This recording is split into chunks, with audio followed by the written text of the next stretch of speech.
Hello everyone, welcome to Challenge the Build. In today's episode, I'm going to be replacing the U-joints in the drive shaft from the transmission to the rear differential. This is my wife's 2004 Chevy Suburban 2500 with the 8.1. It is four-wheel drive. The truck has around 235,000 original miles. That is going to be what's in store for this truck today on the channel.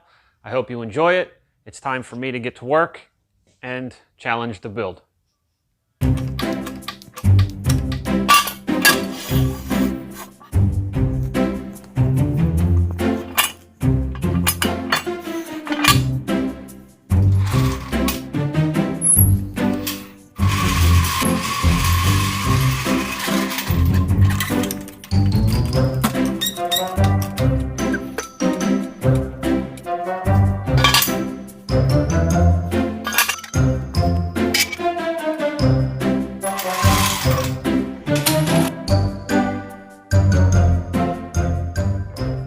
Anybody that has worked on vehicles on their own, in the driveway or in their garage, know that sometimes it can be quite a hassle to do so. So I tried to put a little bit of humor into it, but there is no real humor in putting your vehicle up when you're working on it. If and when you are working on your vehicle, please be very careful. Always double check, make sure you are jacking by strong structural frame supports directly on the frame, or read your owner's manual for whatever particular vehicle you're working on and read and see where the manufacturer actually recommends that you jack the vehicle and put jack stands under the vehicle when you are working. This is just me working in my garage, showing you how I am going to change the U-joints. So I just wanted to take that minute and kind of give you a safety brief. My mom always said, safety first. Well, Mom, I love you, you did a good job. All of those days that you said, Paul Michael, remember safety first. It's in there. So for all of you who are watching, remember your moms, safety first. And so this way here, we can complete the work and get back to our friends and families. I'm gonna go under, grab the tools needed to actually remove the U-joints, and then get out here and we'll start working on getting them cut and pressed out and get the new ones in, and get this bad boy out of here so I can get back to work on my 1959 pickup truck. So after getting the truck up safely on some jack stands, I'm under here and I don't know if you can see it moving. You may be able to hear it moving. I will show you what the culprit is. This side right here is blown out. All the needle bearings have blown out of the left side of this U-joint. So what I'm going to do is go ahead and take off the retainer bolts and then pull this drive shaft out and go ahead and replace the front and rear U-joint in this drive shaft. Hello everyone, it's Paul Michael from Future On. In the episode that you were watching, I wanted to bring your attention to two things that I forgot to mention before removing the drive shaft.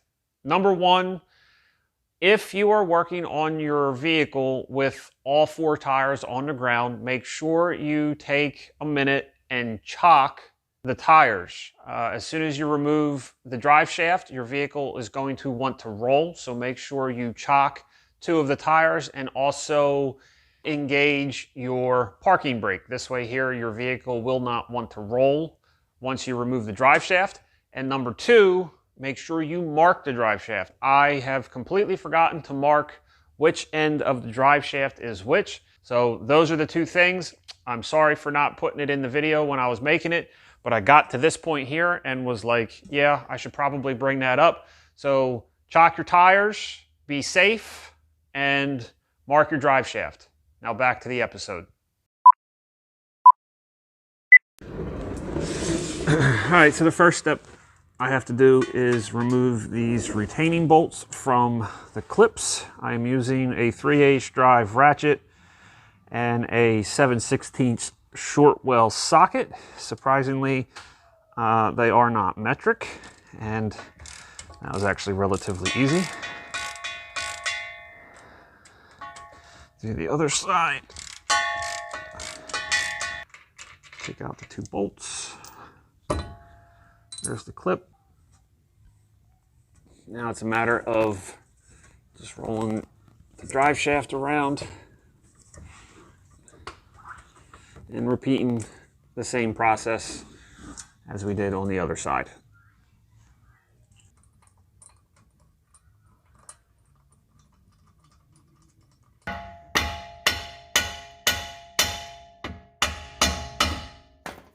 Just like so.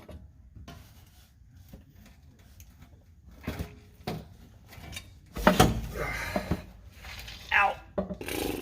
Stuck.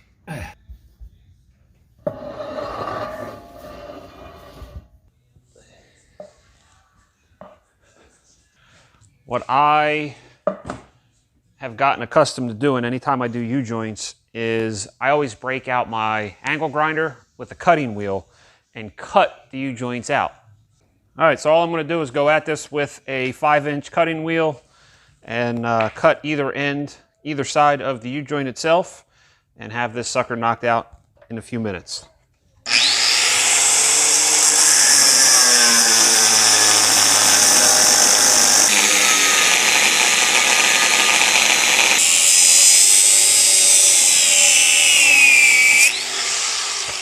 Now all you do is take a hammer, hammer it out. Once you get the U-joint cut out, put it on a solid surface. Take your hammer, big chisel, give it a few good smacks.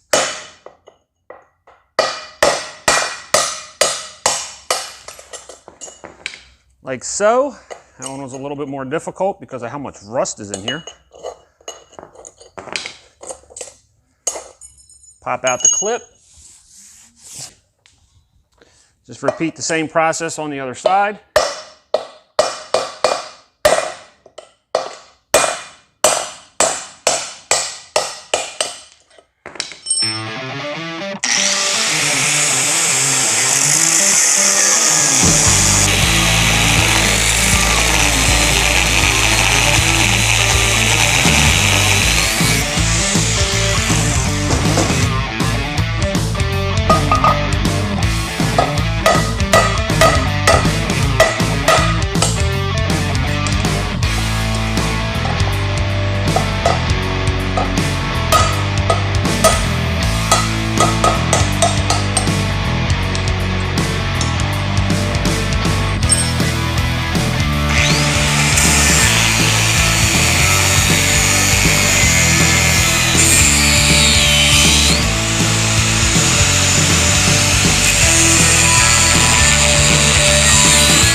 My process is I'm going to clean out the snap ring groove that is in the yoke, and all that is required to do is take a screwdriver, run it around the recess, make sure you get all the rust and grime and dirt out of where the snap ring goes back into place. The second part is taking a file, and what you want to do is you want to look around the outside perimeter of where you press in the new U-joints, and if there's any burrs, chamfers, or any kind of debris that is sitting on the edge, what you want to do is you want to take a hand file and file the perimeter, so that way you have a nice clean press surface to go in for the new U-joints. What you do not want to do is file down inside where the cups actually are pressed in. That is a machine surface down in there, and you certainly don't want to take away any kind of material that is needed for the support of the U-joint. But what you want to do is take either 1000 grit, 2000 grit sandpaper, or some Scotch-Brite, and just take the final step. The third and final step would be just to take a little bit of sandpaper or Scotch-Brite and clean the final mating surface down there of any final debris. So what I'm going to do now is finish cleaning the drive shaft and the other side of this yoke, and then get involved and show you guys how I press them back in.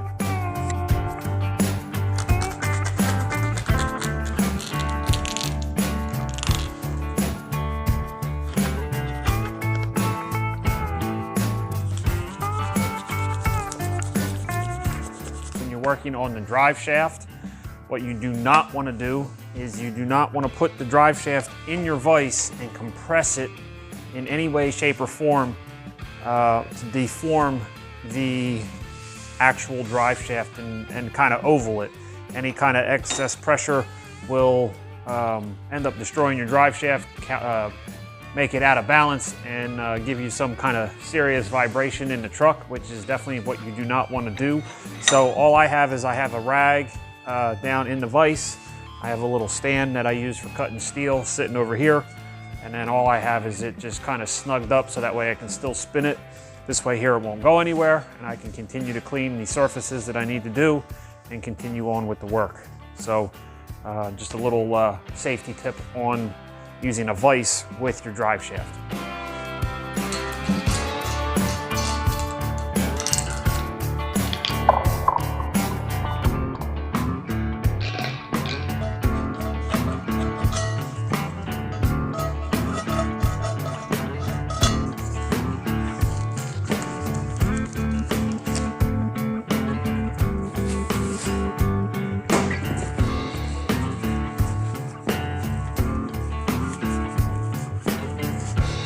There are multiple ways that you can install the U-joints.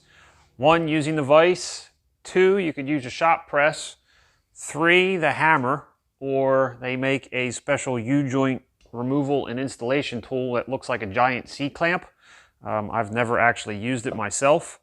I've always ever used the vise. So now what I'm going to do is remove all of the caps carefully off of the U-joint and then seat the U-joint in the cup.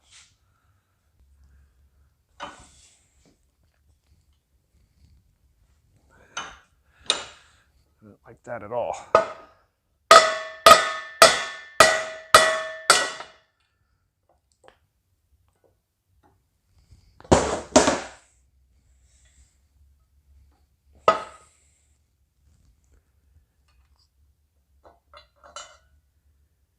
Everything looks good.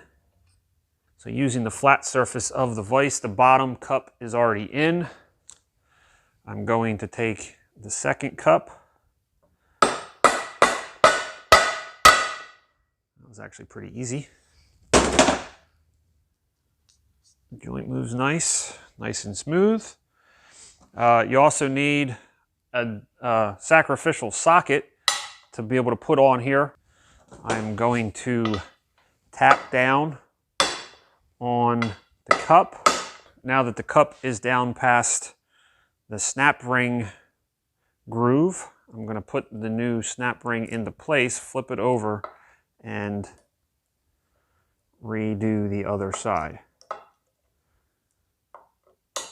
And you can hear the snap ring snap into position. That's where cleaning the profile out of where the snap ring sets into is important. So that way when you hear it lock in, you heard it snap. That way you know it's where it needs to be.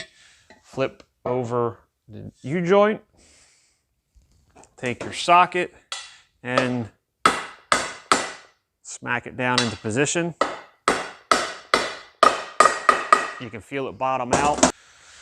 Take your second snap ring and repeat the same process.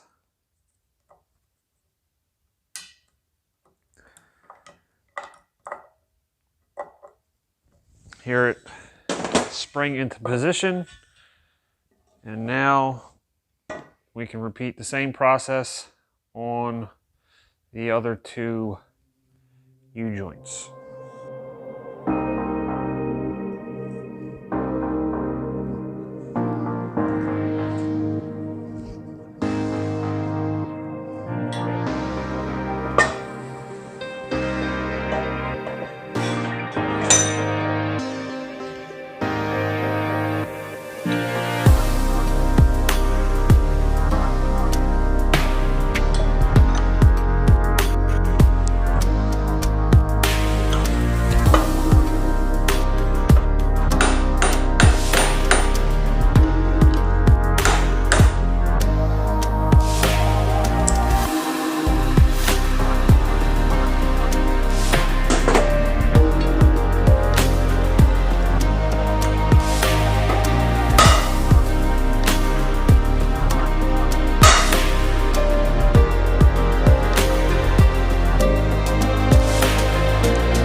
One thing I noticed when I was putting the second snap ring in on this side of the U-joint is, I didn't notice it at first, I got lucky on that side, but there are actually two different styles of external retaining clips. It's been a while since I've done U-joints, and the last time that I did U-joints, I remember the Zerk fitting being down in the joint. Every once in a while you see them in the caps as well. So that is why there are the two different external snap rings. Is the side that has the grease fitting needs the special clip, so that way the grease fitting can go in and have clearance for the actual Zerk. I'll give you a close-up to see what they actually look like, and then I'll show you what they look like in the drive shaft. And now the final step is to install the grease fitting, Zerk fitting, as they say. And once I get these installed, simple screwdriver, screw them down into position. I would say on a scale of 1 to 10, 1 being easy and 10 being the hardest, I would probably give this a 6 or a 7. I did have a few issues with my vise. This is actually a new vise to me, so this is the first time that I've ever actually used it on a job like this. It has been a while also since I've done some U-joints, so I am a little rusty. I would probably say in the future, I will give the hammer and socket method a go-to as far as installing. I do like my method of cutting out the U-joints just because of not knowing how difficult they're actually going to be and how rusted out they're going to be. Living up in the Northeast, battling salt and corrosion is always an issue. So overall, very satisfied with the turnout of the project. What I'm going to do now is roll back under the Suburban, reinstall this drive shaft, just reversing the process that I did on taking it out. We're going to get it down on the ground, go for a test drive, and see how this sucker runs now.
So that wraps up today's episode on the U-joint installation for the 2004 Chevy Suburban. I wanted to say thank you for joining me today on today's episode. I know I said I was going to take you for a test drive, but because of how late it is and how dark it is, you wouldn't be able to see anything and I wouldn't be able to pay attention very well, so I kind of nixed that. I do have to say that the truck ran very well. Glad to know that there's no vibration. Everything shifts with no clunking, smooth operation. So it was a total success on that aspect. I want to again say thank you for watching. If you have any questions or comments, you can leave them in the comment section below. With that, my name is Paul Michael. This has been Challenge the Build. And now it's time for you to go out and challenge your build. I'll see you in the next episode.